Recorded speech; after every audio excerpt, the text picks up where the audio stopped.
Hindi na bago sa ating mga Pilipino ang makarinig ng mga bali-balita patungkol sa mga mangkukulam o witch, tagalason, tagagayuma o mambabarang sa iba't ibang lugar dito sa Pilipinas. Ngunit kung meron man pinakasikat o kilalang lugar ng mga mambabarang, ay tiyak na isa na ang lalawigan ng Samar sa mga lugar na bantog sa pagkakaroon ng mga paniniwalang mayroong mga mangkukulam o mambabarang roon. Gusto mo pa bang malaman kung ano ang tinatawag na mambabarang at kung ano ang ilan sa mga kakayahan nila sa larangan ng paggamit ng black magic at kung ano ang ilan sa mga kaganapan sa Samar na kinasasangkutan di umano ng mga mambabarang? Huwag mo munang kalimutang pindutin ang subscribe button at pati ang notification bell para makapanood at maging updated sa iba pang mga kakilakilabot na istorya ng kababalaghan at misteryo.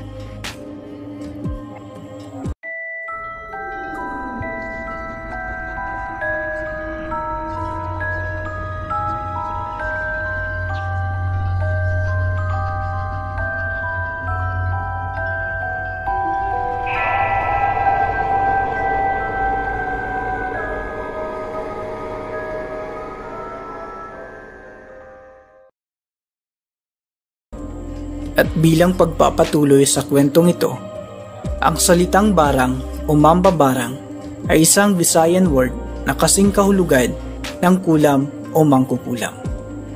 Naganap ang kwentong ito sa isang maliit na lugar o baryo sa Samar, kung saan umugong ang balita tungkol sa pagkakasakit at pagkamatay ng ilang mga dayong tao na namasyal o napadpad sa natukoy na lugar na iyon.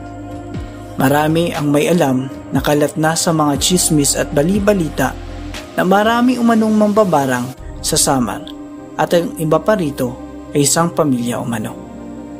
Ang ilan pa sa kanila ay lantarang nagpapakilala na marunong sila sa black magic o pagbarang sa isang tao o grupo ng tao. Mayroon umanong dalawang klase ng pamamaraan ng pagbarang o pagkulam.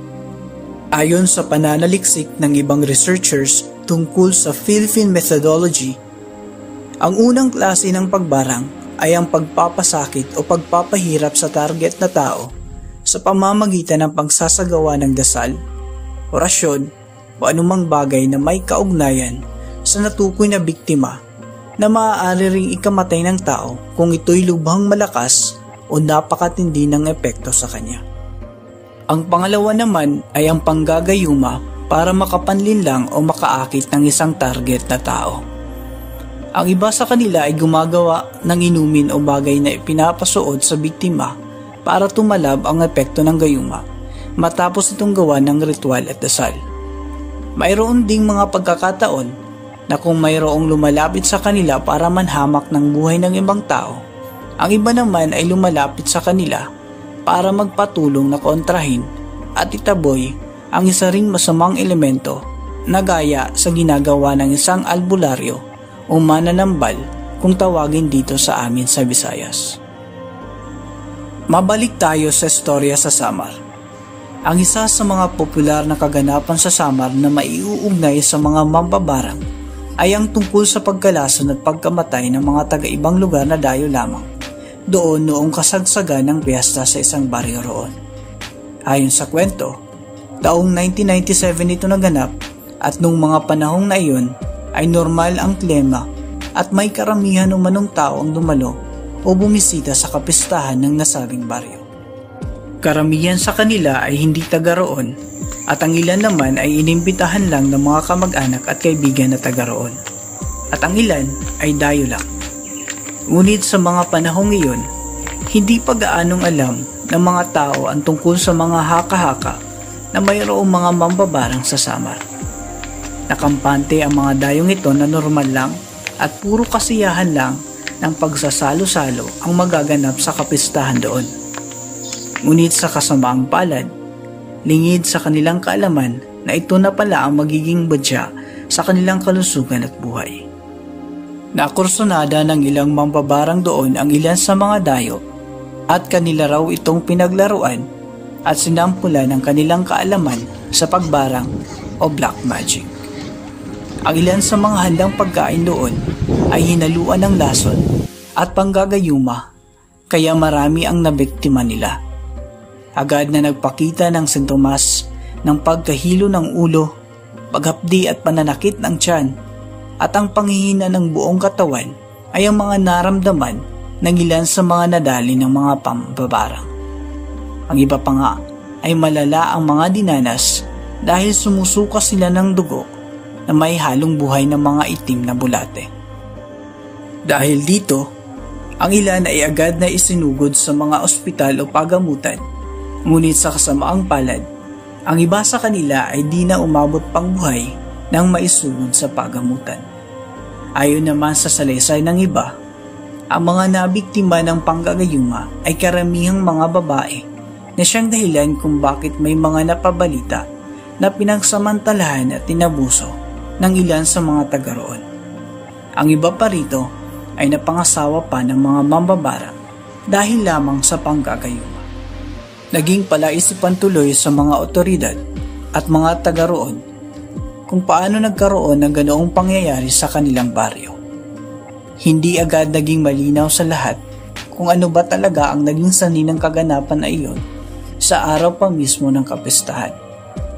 Ayon naman sa inisyal na report ng mga pulis, ay food poisoning ang naging punot dulo ng pagkakasakit at pagkamatay ng mga nasabing tao.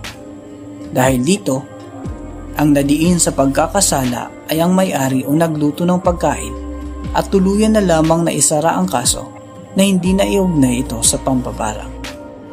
Matapos ang pangyayaring iyon, ang sumunod na mga taon ay simula ng maging bulong-bulungan sa baryo at karatig bayan sa Samar na posibleng binarang o kinulam ang mga dayo sa piyesta.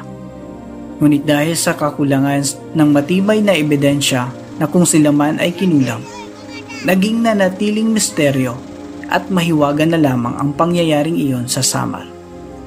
Kalaunay, mas lalong umugong ang mga balita at sabi-sabi maging sa ibang lugar sa riyon tungkol sa mga mambabarang doon. Kaya sa tuwing nagdaraos ng piyesta sa ilang lugar sa Samar, ay mas maingat at mapamatsyag ang mga bisita, lalo na ang mga dayo lamang doon. Marami pa rin sa atin ang natatakot sa tuwing nakakarinig ng mga usapan tungkol sa mga mambabarang dahil napag-uusapan muli ang nangyaring panglalason at pagkamatay ng ilang turista doon. Ito ay patunay lamang na ang mga kwento tungkol sa mga mambabarang o mangkukulam ay siniseryoso nating mga Pilipino. At magpasa hanggang ngayon, tayo ay naniniwala at natatakot sa mga panganib o kayang gawin ng isang mambabarang o mangkukulam. Mayroon ka rin bang kwentong nakakatakot, nakakakaba, o nakakapanindig balahibo? I-comment mo lang ito sa aming comment section at malay mo, kwento mo naman ang maitatampok at mapapakinggan dito. Maraming salamat sa inyong panunood at pakatatandaan lamang na ang ating mundong ginagalawan ay punong-puno ng hiwaga at di maipaliwanag ng mga elemento.